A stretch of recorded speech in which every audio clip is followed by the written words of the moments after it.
tax credit expires December 31st, 2012.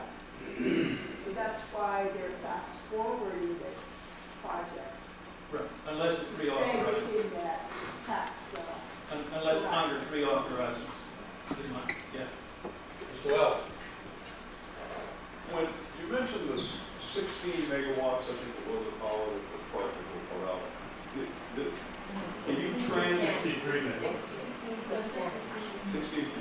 And 60%. Of the output that the project will put out, can you translate that into how it will affect the communities here, like how many residential homes it would serve, or the percentage of power that we use now, what it would difference? Is there any, have the power companies done that?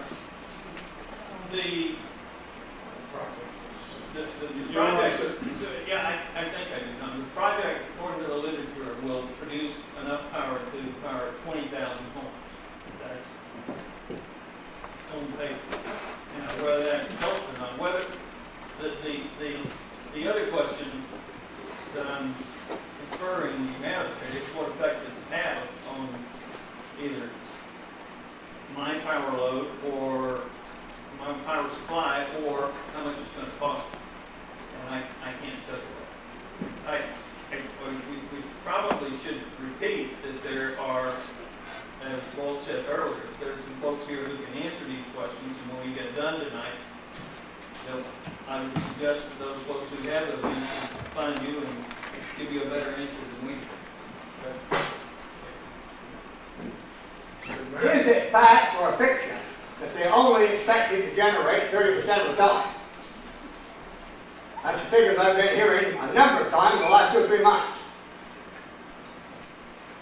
The fact, I think, Everett, is that the wind is only productive, is only blowing 20% of the time. So the generators are only operating, presumably, 20% of the time. Well, that's 10% worse than I thought. So my opinion is that 20% of the time generation wouldn't be valuable enough to pay the interest on the debt.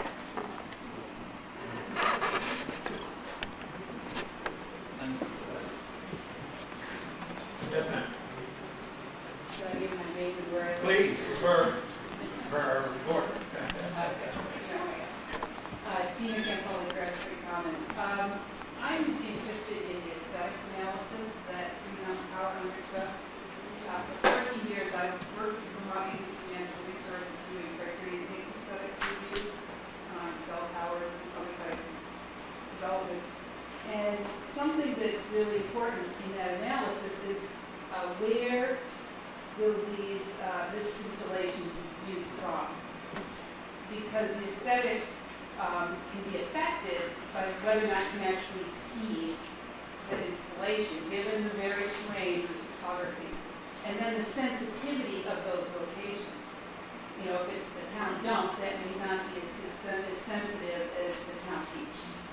So I guess my question to you is, what have they submitted in terms of visual analysis, and can we get a copy of that to see those important high aesthetic value placement Craftsbury? Not only can we see it, but how far away is it, and what is the surrounding of that view?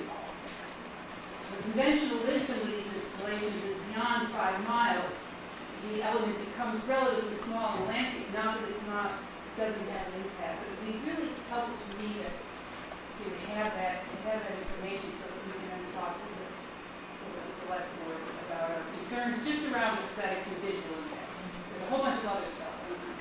That's what it looks like. Okay. But the purple is the area that is in future.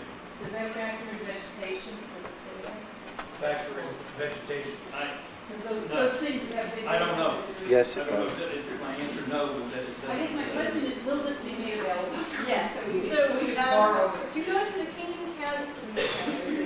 Kingdom Community Web Project, or Wind Project website, and I do have an informational sheet with that contact information, both web as well as telephone numbers.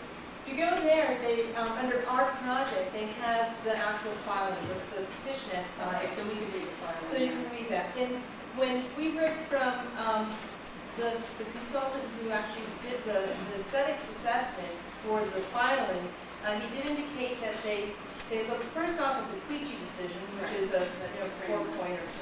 The number one piece being that to make sure that the project is in conformance with the local plans.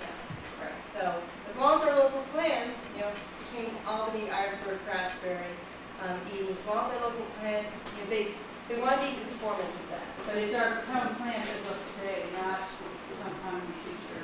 It's our town plan. Craftsbury wrote, our first town plan was written 5 years ago. So it was what's next back in the day that the thing was filed. Correct. Yeah, that's correct. I want to make one comment about Act 50 versus the Public Service Board announcement. Okay, good. The thing that's important to realize is that, and many of us are more familiar with Act 50, with the Public Service Board, they're weighing the public good. They're weighing an economic impact here. That makes it, so you look at these environmental impacts, but then you have to weigh it, and that's what gets more technical and complicated. We have economists and utility experts and all those things. So that's going to be more of a challenge for us to try to understand those economic impacts if we want to weigh in on these other environmental impacts. That's a very good point. Mr. Raphael, who actually his consulting firm did the aesthetics assessment, shared with us at this workshop that they have rated the potential effect or impacts on the aesthetics by looking at those areas where you can view the project and it impacts the public. And you're right, it's not just myself as a landowner, what am I seeing? It's what's the town seeing, and it's not just necessarily what Craftsbury residents are seeing. He did state the public, being the Vermonters. And my thought on that was that was very helpful because I realized that Craftsbury is in many publications around the state, around the country, and even beyond our borders, as being one of the best places to come visit, one of the 100 places to visit before you die. So that, in my mind, just as I read the assessment, makes me think that it's not just important to us locally, but it's important to folks who come to visit here. So there are just those certain areas. And I believe I haven't read the assessment, the aesthetics assessment, but I think I know that is available, and it's wise to think about really how does it affect us in Craftsbury when people come. Okay, Mr. Maston? Yeah, Ben Maston. There's question about whether the value of the energy created will be paid for, and there are people who object to the appearance of them being on the ridge. But the thing that I have heard, which I think is the most important, is that there are towns which have these in their surrounding where the noise has just been so intolerable that they actually have had to leave their homes. With that in mind, I would think before this community or any of the others here in the area would voice any opinion about what should be done, some people from this community or others should visit places where these exist and see if the noise level is tolerable. Thank you. Mr. Alder? Yes, I think it would be easy for the people who are installing this to use Photoshop and a number of other computer-generated programs to give us an actual view of what that would look like. I mean, I know I do it in architecture all the time. You can just take two-dimensional, project it to three-dimensional, and actually photograph it at 360 degrees. So I think that would be something I would ask that the commission do. I mean, as an aesthetic, two-dimensional. And also with regard to the noise, these things are embedded in rock, and a music box without a sounding board doesn't work. So that's the answer to your question. What are you saying? It's going to be loud. All the more reason that somebody should investigate that.